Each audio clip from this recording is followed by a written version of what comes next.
Well, tonight, a sudden turn in the case of an Elk Grove teen murdered while away at college at UC Berkeley. The murder of 19-year-old Seth Smith left communities baffled, scared, and in mourning. Now his family is suddenly heading to Oakland tomorrow, as the suspect in Seth's murder could tell the court what happened as part of a plea deal. I talked with Seth's mother today, upset to say the least, now not knowing if she'll get the answers a trial would have brought. He was just a good kid, and it doesn't make sense why someone would do that.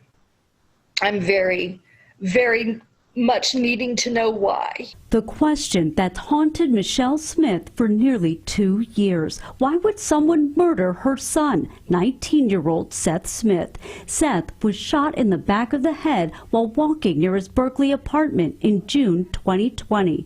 Months later, police arrested 60-year-old Tony Lorenzo Walker, a complete stranger. For me to get closure, I definitely need to know kind of a narrative as to what happened. It's just a huge mystery in my life right now, and very difficult. Michelle worries that mystery may never be solved, recently learning there now won't be a trial. Instead, a plea deal where Walker may or may not explain what happened that night in what's called an allocution. This mom is sitting on pins and needles. She just wants to hear what happened.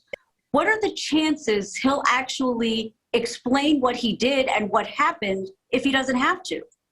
I would say the chances are very unlikely. Local defense attorney Justin Ward tells me there would be no benefit to a defendant to give a statement unless it's required. Bottom line, the plea deal guarantees prison time and overall public safety. This family wants closure, but protecting the public is really the #1 priority of the district attorney. Michelle can now only hope she'll get a bigger picture of what happened to her son, knowing it won't bring him back, but may ease the pain. Because again, I was anticipating, having time off, being able to go down and hear the evidence and hear the witnesses and experience, find out more of a story of what happened.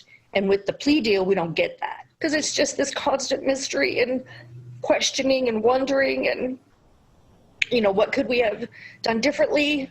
How could I have helped him? How could I have warned him? Anything.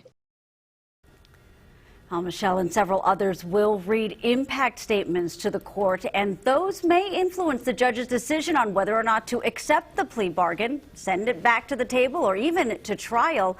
Meantime, some defendants do give statements if they stand by their actions and why they committed the crime. So we'll have to see this week.